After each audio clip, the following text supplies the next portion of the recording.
Hello வணக்கம், இது உங்கள் சிவி ஜோன். சொல்லாமல் எப்படி இருக்கீங்க? இப்போ பார்த்தீங்கன்னா சம்பவங்கள், நியூஸு, ரூமர்ஸு, வதந்திகள், தகவல்கள் இதெல்லாம் கேட்கும்போது பக்குன்னு இருக்குது.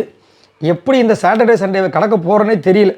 அந்த மாதிரி இருக்குது. என்ன நடக்க போகுதுன்னே தெரியல. யார் வெளியே போக போகிறாங்க தெரியல. ரெட் கார்டுன்றாங்க, கமருதன் ரெட் கார்டுன்றாங்க, விஜய் ரெட் கார்டுன்றாங்க. என்னையா நடக்குதுன்ற மாதிரி இருக்குது. சரி, என்ன நடந்ததை பேசலாம். அதுக்கு முன்னாடி பார்க்குற எல்லாரும் நம்மளோட சேனலை சப்ஸ்கிரைப் பண்ணிட்டு பாருங்கள், லைக் பண்ணுங்கள், கமெண்ட் பண்ணுங்கள், ஷேர் பண்ணுங்கள். இப்போ வாங்க இந்த வீடியோக்குள்ள போகலாம். ஒரே டாஸ்க்கு சபரியோட விஷயங்கள் பற்றினா பயங்கரமாக வந்திருக்கு. சபரியை எல்லோரும் இப்போ மக்கள்லாம் கொண்டாட ஆரம்பிச்சிட்டாங்க. அந்த மாதிரி ஒரு சம்பவம் நடந்திருக்கு. ஏன்னா டிக்கெட்டு ஃபுல்லாக 8 பார்த்தீங்கன்னா, அதாவது 8th டாஸ்க் செம்மையான ஒரு சம்பவம். கிட்டத்தட்ட 14 மணி நேரம் நடந்திருக்குன்ற மாதிரி ஒரு தகவல் வந்திருக்கு. அதை நான் ஆல்ரெடி சொல்லியிருப்பேன். ஸோ இப்போ 14 மணி நேரம் இதில் ஃபுல்லாக பேசி தான் அனுப்புகிறாங்க. சரிங்களா, பேசி தான் அனுப்புகிறாங்க. ஃபஸ்ட்டு விக்ரம் வெளியே போயிருக்காரு. நான் ஆல்ரெடி யார் போனாங்கன்ற டீட்டெயிலும் சொல்லியிருப்பேன் உங்களுக்கு. ரெண்டாவதாக சாண்ட்ரா இறங்கியிருக்காங்களான்னு கேட்டிங்கன்னா இறங்கலை.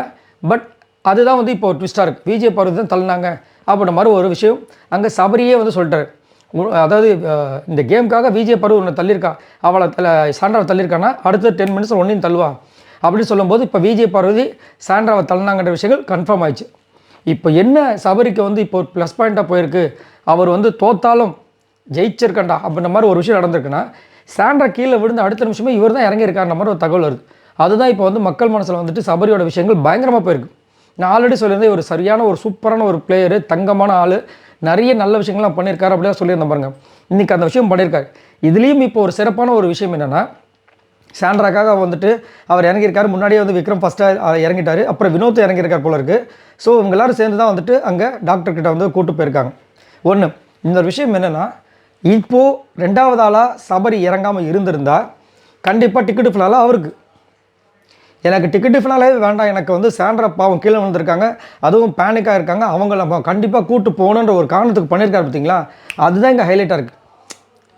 புரியுதுங்களா? இப்போ ஏன்னா 2 பாயிண்ட் தான். இப்போது அரோராவுக்கும் இவருக்கும் பார்த்தீங்கன்னா கரெக்டாக அரோரா 47 பாயிண்ட்டு, இவர் 45 பாயிண்ட்டு, ஒரு 2 பாயிண்ட் வித்தியாசம். அதை இப்போது சபரி செகண்ட் ஆளாக போனதுக்கு பதில் 5வது ஆளாக இறங்கியிருந்தானா டிக்கெட்டு ஃபினால் அவர் கையில். ஸோ இந்த ஒரு சாக்ரிஃபைஸ் பண்ணியிருக்காருல. டிக்கெட்டு ஃபினால்ன்றது எவ்வளோ பெரிய விஷயம்னா, அப்படியே ஸ்ட்ரெயிட்டாக ஜம்ப் பண்ணி ஃபினாலே வாரத்துக்கு போகிறது. ஸோ அந்த விஷயத்தை தியாகம் பண்ணி அவர் பண்ணியிருக்கிறது ஒரு பெரிய விஷயமா இருக்குது. நான் உண்மையிலேயே செம்ம ஹாப்பியாக இருக்கேன். ஒரு பக்கம் விஜய் பார்வதிக்கு என்ன நடக்க போதுன்றது ஒரு பக்கம் இருந்தாலும், சபரியோட விஷயங்கள் நான் நிறைய நேரம் சொல்லியிருக்கேன். ஆக்சுவலாக பார்த்தீங்கன்னா இந்த டாஸ்க் கூட ஒன்றுமே இல்லை. ஏன்னா போன டாஸ்க்கு முந்தின டாஸ்க் நேற்று நடந்த டாஸ்க்லேயே பார்த்தீங்கன்னா சபரிக்கு ஒரு நல்ல வாய்ப்பு இருந்துச்சு. இவங்களாம் கூட்டு சேர்ந்து அவர் இப்படி ஒரு அமுக்கினாங்க பாருங்க, ரொம்ப மோசம். அதுக்கு முன்னாடி டாஸ்க்லையும் பாலை வச்சு அடித்து அவர் அங்கேயே நிலைக்குலையை வச்சு அதுதான் இப்போ தொடர்ச்சியாக பார்த்தீங்கன்னா இந்த டிக்கெட்டு ஃபைனலில் அதிகப்படியாக சபரியை கார்னர் பண்ணுறாங்க. இதில் கொடுமை என்னென்னா, கூட இருக்கிற ஃப்ரெண்ட்ஸுங்களே அவரை டார்கெட் பண்ணுறது தான் கொடுமையாக இருக்குது. அவர் அதுதான் ரொம்ப பாவமாக இருக்குது அவர் பார்க்குறதுக்கு. ஆனால் நான் ஆல்ரெடி சொன்னதான், இந்த வாரம் முழுக்க அவர் பண்ணுற விஷயங்கள், அவர் எல்லாரும் கூட பழகிற விஷயங்கள், எல்லாத்துக்கும் எடுத்து வைக்கிற விவாதங்கள் எல்லாமே செம்மையாக இருக்குது. இப்போ லாஸ்ட்டாக பார்த்தீங்கன்னா அரோராக்கிட்டையும் ஏன் சொல்கிறார் அப்படின்னா, இவங்க 2 பேரும் கரெக்டாக அந்த இதில் இருக்காங்க. அதாவது விஜய் பார்வதியும் கமருதனும், நீ சப்போஸ் விட்டுட்டேன்னா அவங்க 2 பேரும் உள்ளே வந்துடுவாங்க, அவங்க வரக்கூடாதுன்ற மாதிரி ஒரு விஷயத்தை அங்கே பதிவு பண்ணியிருக்கார் போல இருக்குது. ஸோ அதனால தான் அரோரா 8வது ஆளாக இறங்கியிருக்காங்க, சுபிக்ஷா லாஸ்ட்டாக இறங்கியிருக்காங்க. அரோராவுக்கு முன்னாடி விஜய் பார்வதி இறங்கியிருக்காங்க, விஜய் பார்வதிக்கு முன்னாடி கமருதன் இறங்கியிருக்கிறதா தகவல் வருது. ஸோ பயங்கரமாக இருக்குது. ஆனால் உண்மையிலேயே செம்ம மூமெண்ட்டாக இருக்க போது போல இருக்குது. ஆனால் 14 மணி நேரம் இருந்திருக்காங்கன்னா பெரிய விஷயம்.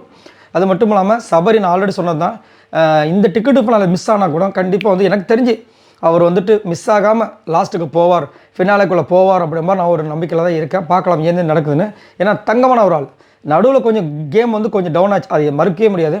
பட் சூப்பரான ஒரு ஆள். பார்க்கலாம் என்ன நடக்குதுன்னு. அதேமாதிரி இவருக்கு இவ்வளோ கோவம் வருமானது நம்ம அந்த ப்ரொமோவில் பார்க்கும்போது நம்மளுக்கு தெரிஞ்சுது ஏடா அது அப்படின்ட்டு. அதை தான் நான் ஆல்ரெடி சொன்னது. இந்த விஷயங்களை மட்டும் ஃபஸ்ட்டு 2 வாரம் காமிச்சிருப்பார். அதை அழகாக காமிச்சிட்டு வந்திருந்தாருன்னா இந்நேரம் வேறு எந்த பிரச்சனையும் கிடையாது. அவருக்கு எந்த இதுவுமே டிஸ்டர்பன்ஸே இருந்திருக்காது. எல்லா சீசன் மாதிரி இந்த சீசன்லேயும் சபரி தான் டைட்டில் நேரம் வரப்போகிறான்ற மாதிரி ஒரு விஷயம் போயிருக்கும். பட் நடுவில் தேவையில்லாமல் அவரோட கேமே சுத்தமாக தெரியாமல் போயிடுச்சு. எது எப்படியோ லாஸ்ட்டில், அதாவது நடுவில் விட்டாலும் இப்போ பிடிச்சிருக்காரு. பார்க்கலாம் என்ன நடக்குதுன்னு. ஆனால் ஓட்டிங்ஸில் பார்த்தீங்கன்னா லாஸ்ட்டாக சுபிக்ஷா இருக்காங்க, அதுக்கு மேலே விக்ரம், அதுக்கு மேலே சபரி, சாண்ட்ரா இப்படி தான் இருக்காங்க. பார்க்கலாம், இது நாளைக்கு தெரிஞ்சிடும். இதை பற்றி உங்களோட கருத்துக்களை சொல்லுங்கள். பாய் நண்பர்களே.